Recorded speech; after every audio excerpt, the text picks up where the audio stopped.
পুকুরের মাঝখানে আলেয়া। ওসব আলেয়া ভূত কিচ্ছু হয় না। আমার মেজ দাদা বলেছে এরকম পচা পুকুরে এক ধরনের গ্যাস হয়, সেই গ্যাসটা জলের সঙ্গে মিশে এরকম আলো জ্বলে। ওই দেখ আবার ভয় দেখাচ্ছে। তবে তুই তাড়াতাড়ি বাড়ি চল।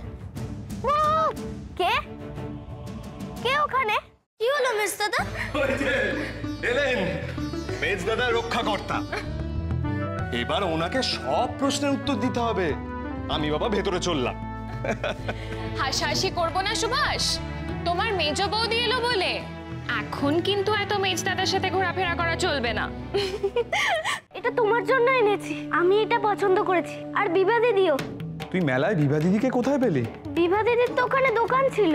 বিভা দিদিদের দোকানে একটা সাহেব পুলিশ এসে জিনিসগুলোকে খারাপ বলছিল, কিন্তু মেজ দাদা সাহস করে বলেছে যে এই জিনিস আপনাদের বিক্রি করা যাবে না। তুমি আবার সাহেবদের মুখে মুখে কথা বলেছো শরৎ? এটা তোমার জন্য এনেছি, আমি এটা পছন্দ করেছি। আর বিভা দিদিও। তুই মেলায় বিভা দিদিকে কোথায় পেলি? বিভা দিদির তো ওখানে দোকান ছিল। বিভা দিদিদের দোকানে একটা সাহেব পুলিশ এসে জিনিসগুলোকে খারাপ বলছিল, কিন্তু মেজ দাদা সাহস করে বলেছে যে এই জিনিস আপনাদের বিক্রি করা যাবে না। তুমি আবার সাহেবদের মুখে মুখে কথা বলেছো শরৎ? সুতো ছাড়ো সুভাষ, সুতো ছাড়ো, নইলে ঘুড়ি এবারে ভোগ কাটটা হয়ে যাবে।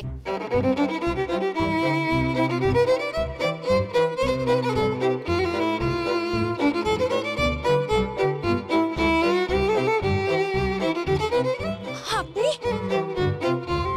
তোমরা বিভা দিদিকে দেখে হাসলে কেন গো? বিভা দিদি লজ্জা পায় না না? এবার যদি রাগ করে বিভা দিদি চলে যায় তাহলে কি করবে? বিভা, আমরা নয় একটু ঠাট্টা করেছি, তা বলে তুমি আমাদের ছেড়ে চলে যাবে? আমার এই ভাইটা তো কোনো দোষ করেনি বলো।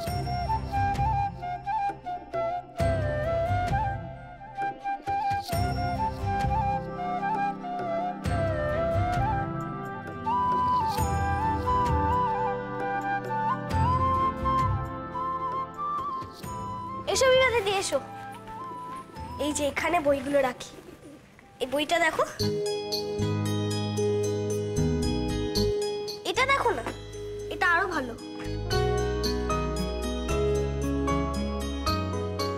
এলো এই সব বইগুলো দেখো। দেখি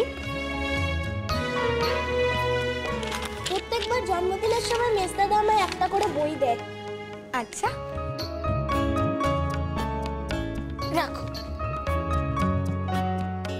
তা এবার জন্মদিনে কোনটা দিয়েছে দেখি? তা না খুঁজে পাচ্ছি না, দাঁড়া আমি একটু দেখে আসি। আচ্ছা থাক না, পরে খুঁজো খুব, আমি পরের বার এসে দেখব, ঠিক আছে? কিন্তু আমি তো ভাবতেই পারছি না এইটুকু একটা ছোট ছেলে এত বই পড়ে। আমার তো ভালো লাগে বই পড়তে, তোমার ভালো লাগে বিভা দিদি? আমারও খুব ভালো লাগে। জানো সুভাষ, আমার দাদাও না আমাকে বই এনে দেয়।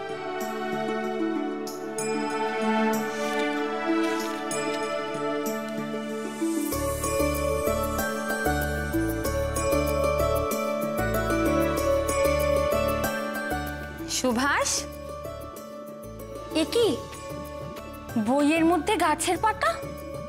এটা আমার প্রথম বসানো গাছের পাতা। জানো তো, যখন পাতাটা পড়ে গেছিল না, আমি খুব কেঁদেছিলাম। ভাবলাম গাছটা বুঝি মরেই গেল, কিন্তু মেজদাদা আমায় বলল এরকম তো হয়েই থাকে, গাছ এতে মরে না। আর সেই থেকে ওই গাছের পাতাটা আমি বইয়ের মধ্যে রেখে দিয়েছি। আচ্ছা বিভা দিদি, আমি যদি এই পাতাটা তোমায় দিয়ে দিই, তুমি নেবে? সে কি সুভাষ, কেন? তুমি তো আমায় লবণ জুস দিলে, আমি তো তোমায় কিছুই দিতে পারলাম না, তাই এই পাতাটাই আমি তোমায় দিতে চাই।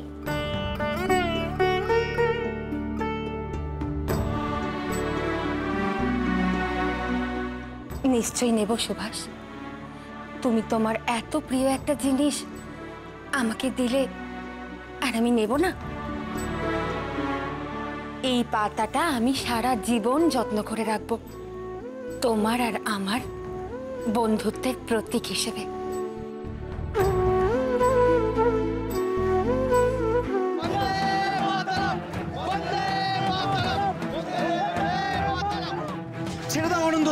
এখন আমরা চুপ করে থাকবো? আমাদের নেতা শ্রী অরবিন্দ ঘোষকে ওরা গ্রেপ্তার করেছে, হাতে হাত করে পড়াচ্ছে। এখন আমরা চুপ করে থাকবো? আমাকে এখান থেকে তাড়াতাড়ি ভেতরে নিয়ে গেলে ভালো হয়। আমি যা চাইবো তাই দিবি বলেছিলিস। দে এবার, আমি চাই তুই আজ রাতের আধারেই বাড়ি ছেড়ে চলে যা, আর কখনো ফিরে আসবি না। তোর মা তোকে আশীর্বাদ করতে চাইছেন দীপ। অভিমান করে মুখ ফিরিয়ে থাকবি বাবা? কিন্তু ওদের দুজনকে আগে পরীক্ষা দিয়ে আসতে দাও। ওরা ফিরে তোমাকে না দেখলে আমি কি বলবো? ওরা আমার রকম জানে। আমি যখন ইচ্ছে আসি, আবার যখন ইচ্ছে উধাও হই। তাহলে যে আমি বড্ড একা হয়ে পড়বো মা। এ জগতে সবাই একা রে, কেউ কারো নয়।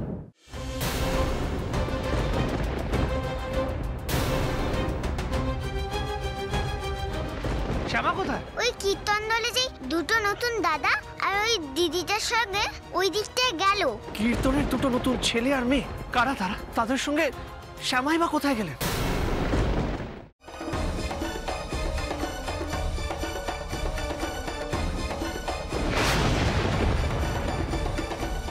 অবস্থা ভালো বুঝছি না সেজবাবু।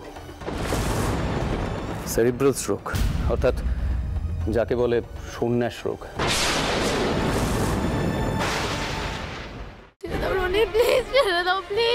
ছেড়ে দেবো তো, তার আগে ইঞ্জেকশনটা দিয়ে দিই। কি করছো রনি তুমি? এটা দিলে তুই তাকিয়ে থাকবি, কিন্তু কথাবার্তা বলতে পারবি না। Hands up!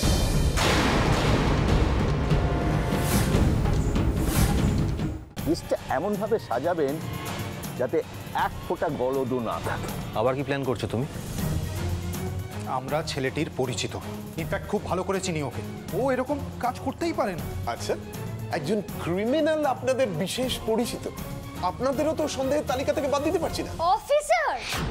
এই ফোনটা দাও, ফোনটা দাও, দাও। হ্যালো, কে কে বলছেন? তোমার নাম কি? আমার নাম হলো গিয়া পুটি। কি?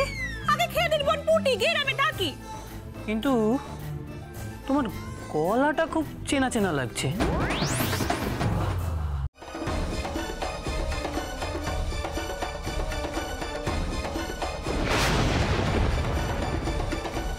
অবস্থা ভালো বুঝছি না সেজবাবু।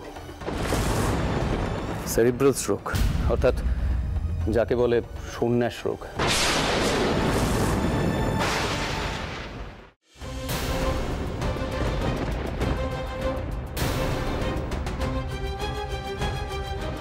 শ্যামা কোথায়? ওই কীর্তন দলে যে দুটো নতুন দাদা আর ওই দিদিটার সঙ্গে ওই দিকটায় গেল। কীর্তনের দুটো নতুন ছেলে আর মেয়ে, কারা তারা? তাদের সঙ্গে শ্যামাই বা কোথায় গেলেন? ছেড়ে দেবো তো, তার আগে ইঞ্জেকশনটা দিয়ে দিই। কি করছো রনি তুমি? এটা দিলে তুই তাকিয়ে থাকবি, কিন্তু কথাবার্তা বলতে পারবি না।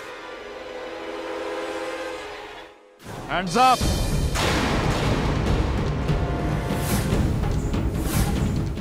কিন্তু ওদের দুজনকে আগে পরীক্ষা দিয়ে আসতে দাও। ওরা ফিরে তোমাকে না দেখলে আমি কি বলবো? ওরা আমার রকম জানে। আমি যখন ইচ্ছে আসি, আবার যখন ইচ্ছে উধাও হই। তাহলে যে আমি বড্ড একা হয়ে পড়বো মা। এ জগতে সবাই একা রে, কেউ কারো নয়। আমি যা চাইবো তাই দিবি বলেছিলিস। দে এবার, আমি চাই তুই আজ রাতের আধারেই বাড়ি ছেড়ে চলে যা, আর কখনো ফিরে আসবি না। তোর মা তোকে আশীর্বাদ করতে চাইছেন দীপ। অভিমান করে মুখ ফিরিয়ে থাকবি বাবা?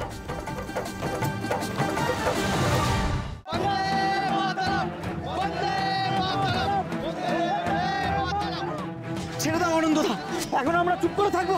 আমাদের নেতা শ্রী অরবিন্দ ঘোষকে ওরা গ্রেপ্তার করেছে, হাতে হাত করে পড়াচ্ছে। এখন আমরা চুপ করে থাকবো? আমাকে এখান থেকে তাড়াতাড়ি ভেতরে নিয়ে গেলে ভালো হয়। লিস্টটা এমনভাবে সাজাবেন যাতে এক ফোঁটা গলদও না থাকে। আবার কি প্ল্যান করছো তুমি? আমরা ছেলেটির পরিচিত, ইনফ্যাক্ট খুব ভালো করে চিনি ওকে। ও এরকম কাজ করতেই পারে না। আচ্ছা, একজন ক্রিমিনাল আপনাদের বিশেষ পরিচিত, আপনাদেরও তো সন্দেহের তালিকা থেকে বাদ দিতে পারছি না। অফিসার!